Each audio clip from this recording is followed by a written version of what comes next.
नमस्कार दोस्तों, स्वागत है आपका स्टडी फॉर सिविल सर्विसेज में। वीडियो को पूरा देखिए। कोई भी आपका फीडबैक है, कोई सजेशन है, तुरंत वीडियो में कमेंट करके जरूर बताइए। अच्छा लगे तो वीडियो लाइक जरूर कर लीजिए और ऐसे वीडियो लगातार फ्री में पाने के लिए चैनल को तुरंत सब्सक्राइब कर लीजिए और बेल आइकन को जरूर टैप कर लीजिए ताकि आगे भी सारे वीडियो आपको मिलते रहे। यूट्यूब में फॉलो करते हैं तो प्लीज ये वाला फ्री टेलीग्राम चैनल जरूर ज्वाइन कर लीजिएगा। सारे नोटिफिकेशन, सारे अपडेट यहीं पे आते हैं, ध्यान रखिएगा। स्टडी फॉर सिविल सर्विसेज का कोई भी पेड ग्रुप अगर आपको ज्वाइन करना है तो सिर्फ 856480969606097523860455 यही नंबर है हमारे, सिर्फ जहां पे कॉल या व्हाट्सएप कर सकते हैं। इंस्टाग्राम पे हमारा पेज जरूर फॉलो कर लीजिएगा, studyforcivil.services है। ट्विटर पे हमको जरूर फॉलो कर लीजिएगा, @studyforcivils है। सारे क्वेश्चन अटेम्प्ट करिए और स्कोर अपना तुरंत कमेंट करके बताइए।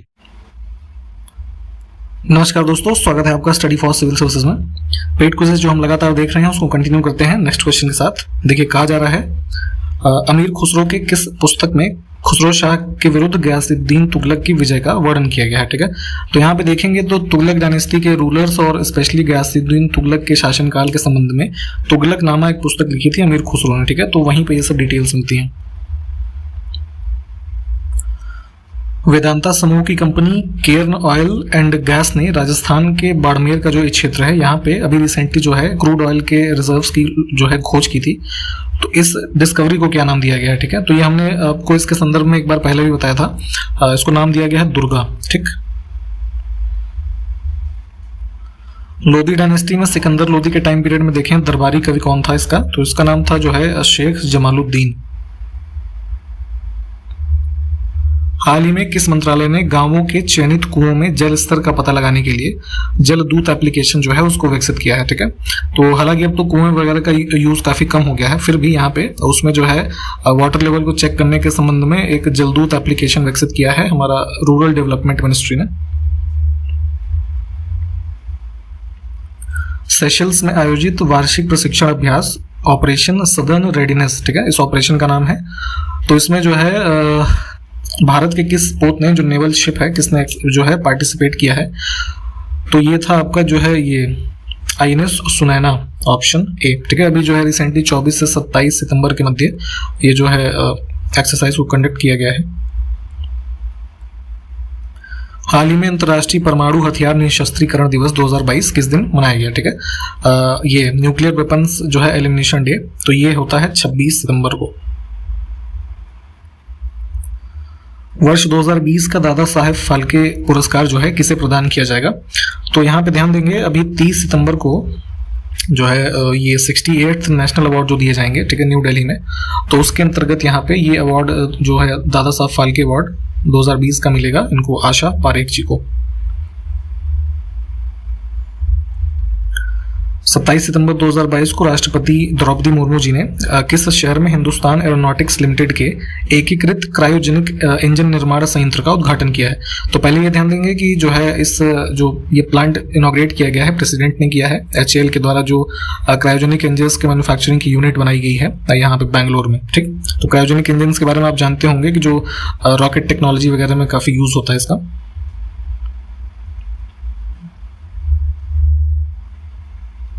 निम्नलिखित में से कौन से सही सुमेलित हैं? तो कुछ पुस्तकें हैं और उसके लेखक के नाम लिखे हैं। तो इसमें देखिए तारीख है फिरोज शाही जियाउद्दीन बर्नी की है, तो ये तो गलत है पहला। ठीक है, तो पहला काट दीजिए, 2 3 बच जाएगा। ठीक है, ये सही है। -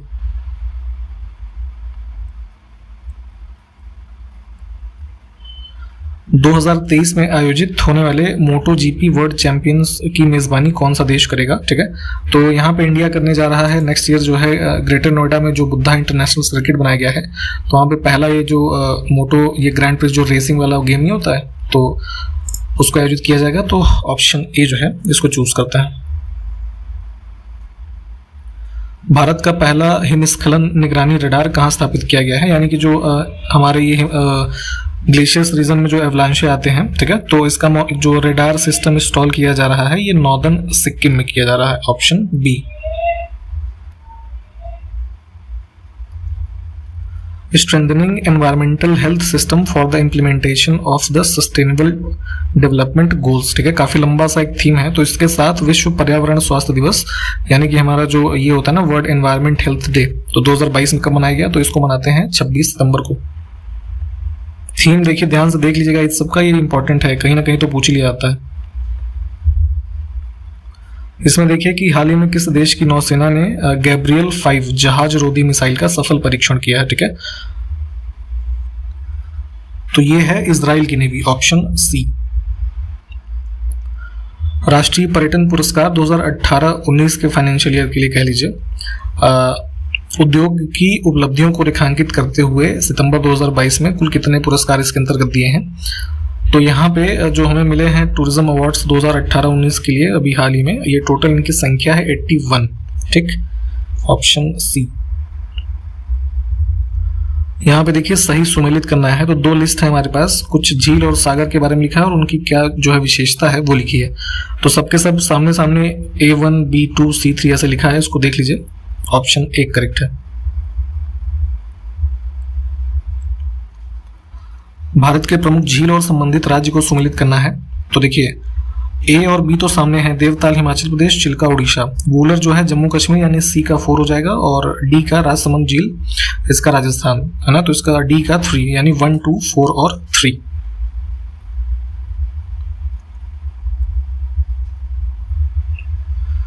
अब यहाँ पे देखिए कुछ प्रमुख झीलें और फिर से संबंधित राज्य को सुमेलित करना है। तो राकस-ताल जो है ये आपका उत्तराखंड यानी कि जो ये तिब्बतन रीजन है इधर यहाँ पे स्थित है, तो ए का हो जाएगा 4, ठीक। तो यहीं से सिर्फ ऑप्शन ए ही निकल के आ रहा है, बाकी को जो है उसके हिसाब से अरेंज करके एक बार देख लीजिए आप।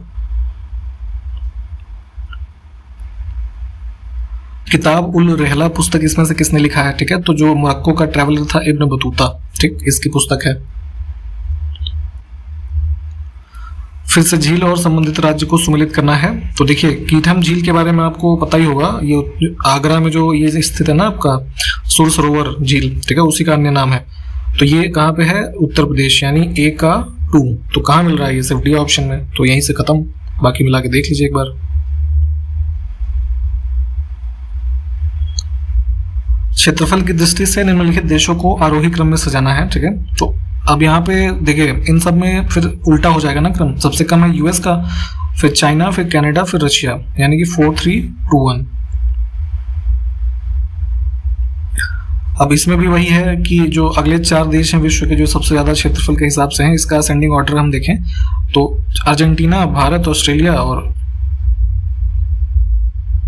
ये ब्राजील, यानी कि इसमें भी जो है सी ऑप्शन ही होगा। इस ऑप्शन में देखिए क्वेश्चन में क्षेत्रफल की दृष्टि से जो है असेंडिंग ऑर्डर देखेंगे इसमें, तो सबसे छोटा देश है वेटिकन सिटी, ठीक है, वो पोप फ्रांसिस वाला, ठीक है। फिर मोनाको, नॉरू और तुवालू, मतलब 1, 2, 3, 4 ही हो जाएगा। अब पॉपुलेशन की दृष्टि से देखिए इसमें हम देखना है क्या डिसेंडिंग ऑर्डर, ठीक है। तो सबसे ज्यादा पॉपुलेशन चाइना की है, हालांकि हम रिपोर्ट्स अभी आई थी कि अभी कुछ ही दिनों में जो है सब आगे हो जाएंगे इंडिया चाइना की पॉपुलेशन से, ठीक है। तो सेकंड पे इंडिया हो जाएगा, फिर है यूएस और फिर इंडोनेशिया, यानी कि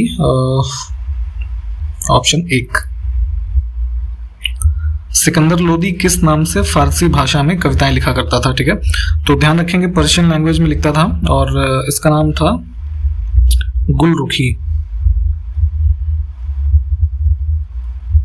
2011 की जनगणना के मुताबिक उत्तर प्रदेश में किस धर्म की दशकीय वृद्धि दर जो है नकारात्मक पाई गई? ठीक, तो सेंसस अभी चूंकि वही वाला फॉलो कर रहे हैं, तो देखिए इसमें बुद्धिस्ट पॉपुलेशन जो है वो बढ़ने के बजाय जो है वो घट गई थी। ठीक, बाकी ये सब तो इंक्रीज में थे।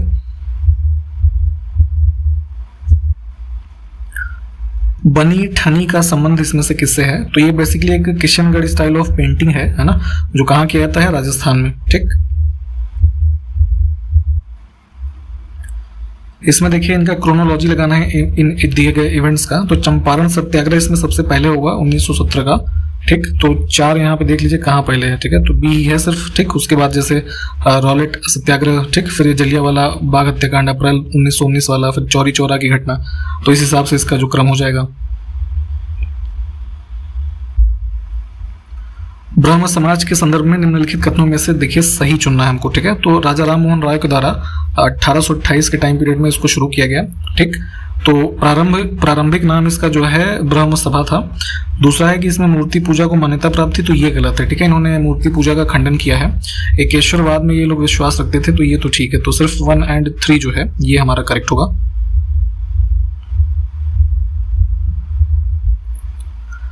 भारत छोड़ो आंदोलन जो शुरू किया गया गांधी जी के द्वारा अगस्त 1942 से, ठीक है, तो इसमें इसका समर्थन किसने नहीं किया?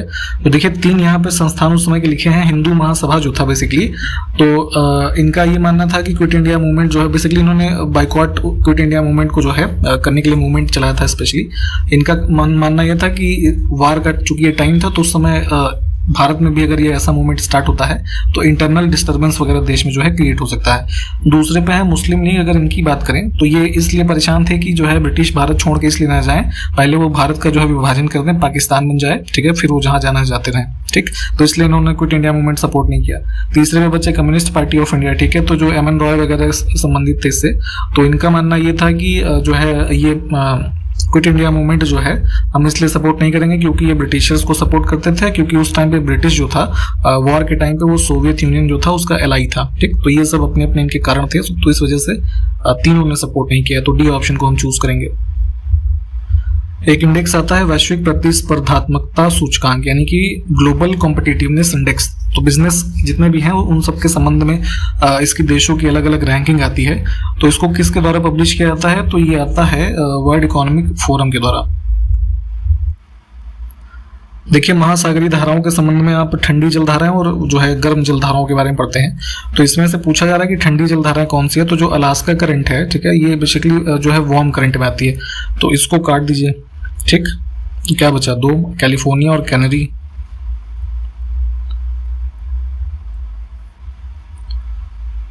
इसमें देखिए जो सही सुमेलित हैं वोल्केनोस के बारे में कुछ दिया हुआ है। तो देखिए सही सिर्फ है कोलिमा जो मैक्सिको के रीजन में स्थित है, किलायू जो है ये आपका हवाईयन आइलैंड में है यूएस से संबंधित, और जो माउंट मेरापी है ये इंडोनेशिया से संबंधित है। तो सिर्फ 3 को चुनेंगे हम।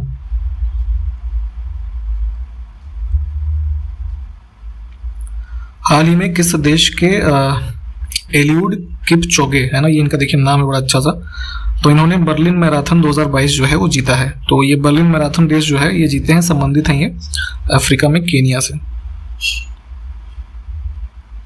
हाल ही में किस राज्य सरकार ने महाकाल कॉरिडोर के नाम को बदल करके महाकाल लोक है ना कॉरिडोर कर दिया है, ठीक। तो ध्यान दीजिएगा चूंकि जो यहाँ पे हमारा उज्जैन में जो महाकाल मंदिर स्थित है, ठीक है, तो वहीं के संदर्भ में इंफॉर्मेशन है। तो ये मध्य प्रदेश की जो गवर्नमेंट है इन्होंने तो किया है। देखिए अभी हमने देखा था राष्ट्रीय पर्यटन पुरस्कार 2018-19 के बारे में, ठीक है, तो उसमें पूछा जा रहा है कि India expo centre and mart, इसको सर्वश्रेष्ठ स्टैंड अलोन कन्वेंशन सेंटर के लिए पुरस्कार ये मिला है, जो कहाँ पर स्थित है, ठीक। तो India expo centres and mart है यहाँ पे गौतम बुद्ध नगर में, जो ये ग्रेटर नोएडा का आपका एरिया है यहाँ।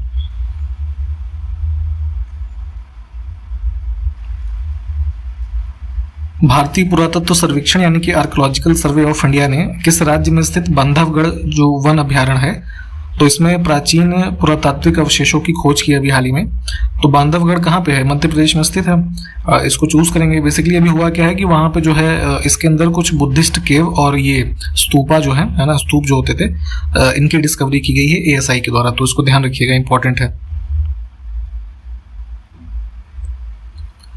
हाल ही में किस कार कंपनी ने भारत की पहली फ्लेक्स फ्यूल कार जो है लॉन्च किया है इसको, ठीक है।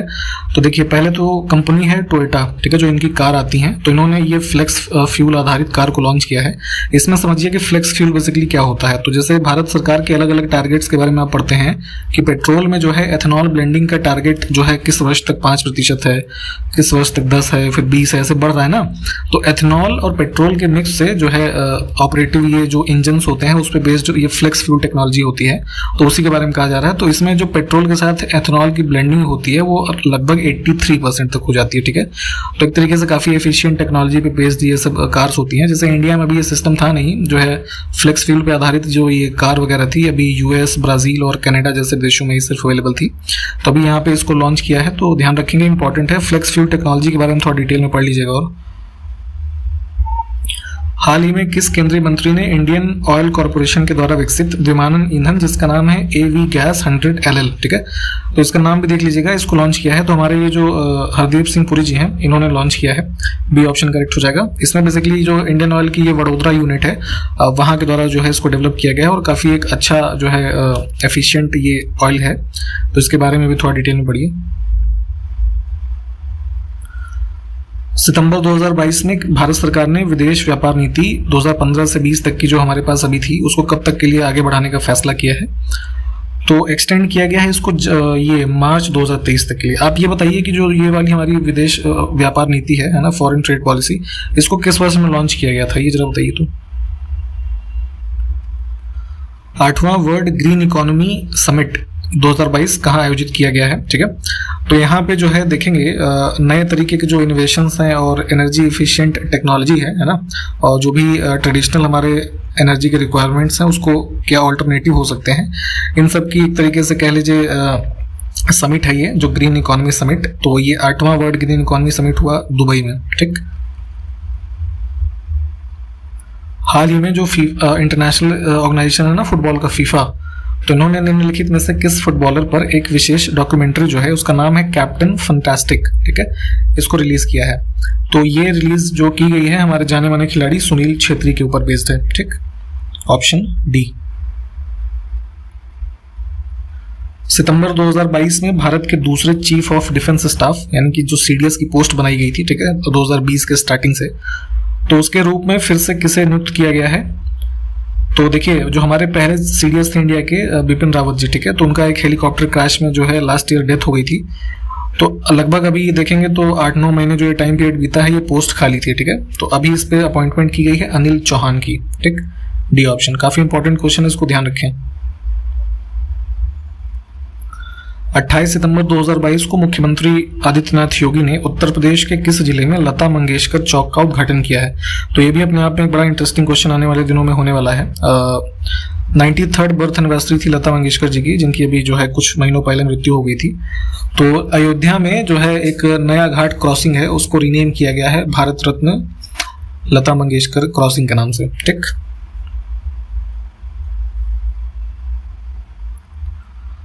28 सितंबर 2022 को, देखिए ये डेट भी इंपॉर्टेंट है, शहीद भगत सिंह की कौन सी जयंती पर चंडीगढ़ हवाई अड्डे का नाम शहीद भगत सिंह अंतर्राष्ट्रीय हवाई अड्डा कर दिया गया है? तो हमने पहले भी वीडियोस में आपको बताया था कि जो चंडीगढ़ एयरपोर्ट है इसको रीनेम किया जा रहा है भगत सिंह जी के नाम पे। तो यहाँ पे इनकी 115वीं जो बर्थ एनिवर्सरी है इस पे रीनेम किया गया है चंडीगढ़ इंटरनेशनल एयरपोर्ट को शहीद भगत सिंह इंटरनेशनल एयरपोर्ट के नाम से। ठीक, तो डी ऑप्शन करेक्ट होगा। एक चीज़ ये ध्यान रखिएगा कि जो ये ऑफिशियल इनॉग्रेशन है नाम का, इसको इनॉग्रेट किया है हमारा यूनियन फाइनेंस मिनिस्टर ने। ठीक है, कौन? निर्मला सीतारमण जी के द्वारा। ठीक, तो यहाँ तक हमने कंप्लीट किया है आज। सारे क्वेश्चंस को आप देखें, जो भी मैंने आपसे पूछे होंगे क्वेश्चंस प्लीज़ उसको आंसर कीजिए। हम आपसे अगले वीडियो में मिलते हैं, तब तक के लिए नमस्कार, जय हिंद।